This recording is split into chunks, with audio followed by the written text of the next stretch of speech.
ಹೊಸ ರೇಷನ್ ಕಾರ್ಡ್ಗೆ ಅರ್ಜಿ ಸಲ್ಲಿಸುವವರೇ ಗಮನಿಸಿ, ಈ ದಾಖಲೆಗಳು ಮಾತ್ರ ಕಡ್ಡಾಯ.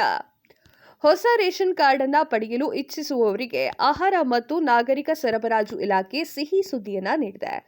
ಜೂನ್ ಮೊದಲ ವಾರದಲ್ಲಿ ಹೊಸ ಪಡಿತರ ಚೀಟಿಗೆ ಅರ್ಜಿಯನ್ನ ಸಲ್ಲಿಸಲು ಅವಕಾಶವನ್ನ ನೀಡಲಾಗಿದೆ. ಅರ್ಹರು ರಾಜ್ಯದ ನಾಗರಿಕ ಆಹಾರ ಮತ್ತು ನಾಗರಿಕ ಸರಬರಾಜು ಇಲಾಖೆ ahara.kar.nic.in ಜಾಲದ ಮೂಲಕ ಹೊಸ ಪಡಿತರ ಚೀಟಿಗಾಗಿ ಅರ್ಜಿಯನ್ನ ಸಲ್ಲಿಸಬಹುದಾಗಿದೆ. ಕರ್ನಾಟಕ ಪಡಿತರ ಚೀಟಿ ಪಟ್ಟಿಯಲ್ಲಿ ಹೆಸರು ಇಲ್ಲದ ಎಲ್ಲಾ ಜನರು ಈಗ ಅಗತ್ಯವಿರುವಂತಹ ದಾಖಲೆಯೊಂದಿಗೆ ಅರ್ಜಿಯನ್ನ ಸಲ್ಲಿಸಬಹುದು. ಜೊತೆಗೆ ಅರ್ಜಿಯ ಸ್ಥಿತಿಗತಿಯನ್ನ ಕೂಡ ಪರಿಶೀಲನೆ ಮಾಡಬಹುದು. ಹಾಗಾದ್ರೆ ಪಡಿತರ ಚೀಟಿಗಾಗಿ ಅರ್ಜಿ ಸಲ್ಲಿಸಲು ಬೇಕಿರುವಂತಹ ಅಗತ್ಯ ದಾಖಲೆಗಳು ಯಾವುದು ಅಂತ ನೋಡೋದಾದ್ರೆ, ಒಂದು ವೋಟರ್ ಐಡಿ, ಆಧಾರ್ ಕಾರ್ಡ್, ವಯಸ್ಸಿನ ಪ್ರಮಾಣ ಪತ್ರ, ಡ್ರೈವಿಂಗ್ ಲೈಸೆನ್ಸ್, ಇತ್ತೀಚೆಗೆ ತೆಗೆದಿರುವಂತಹ ಪಾಸ್ಪೋರ್ಟ್ ಅಳತೆಯ ಭಾವಚಿತ್ರ, ಮೊಬೈಲ್ ಸಂಖ್ಯೆ, ಸ್ವಯಂ ಘೋಷಿತ ಪ್ರಮಾಣ ಪತ್ರ.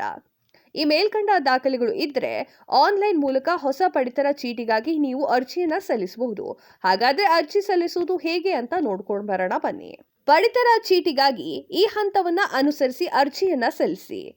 kar.nic.in ಈ ಅಧಿಕೃತ ವೆಬ್ಸೈಟ್ ತಾಣಕ್ಕೆ ಭೇಟಿಯನ್ನ ನೀಡಬೇಕು. ಈ ಜಾಲತಾಣಕ್ಕೆ ಭೇಟಿ ನೀಡಿದ ಸಂದರ್ಭದಲ್ಲಿ ನೀವು ಮುಖಪುಟದಲ್ಲಿ ಈ ಸೇವೆಗಳು ಎಂಬುವಲ್ಲಿ ಕ್ಲಿಕ್ ಮಾಡಬೇಕು. ಅಲ್ಲದೆ ಮೇಲೆ ಕಾಣಿಸುತ್ತಿರುವಂತಹ ವೆಬ್ಸೈಟ್ಗೆ ನೇರವಾಗಿ ಕ್ಲಿಕ್ ಮಾಡಬಹುದು. ಈ ಜಾಲತಾಣದಲ್ಲಿ ಕ್ಲಿಕ್ ಮಾಡಿದ ನಂತರ ನೀವು ಈ ಪಡಿತರ ಚೀಟಿಯನ್ನ ಆಯ್ಕೆ ಮಾಡಬೇಕು. ಆ ಬಳಿಕ ಕೆಳಗೆ ಸ್ಕ್ರೋಲ್ ಮಾಡಿದ್ರೆ ಹೊಸ ಪಡಿತರ ಚೀಟಿಗಾಗಿ ಅರ್ಜಿ ಸಲ್ಲಿಸುವಂತಹ ಲಿಂಕ್ ಸಿಗುತ್ತೆ. ಅದನ್ನ ಕೂಡ ಕ್ಲಿಕ್ ಮಾಡಬೇಕು.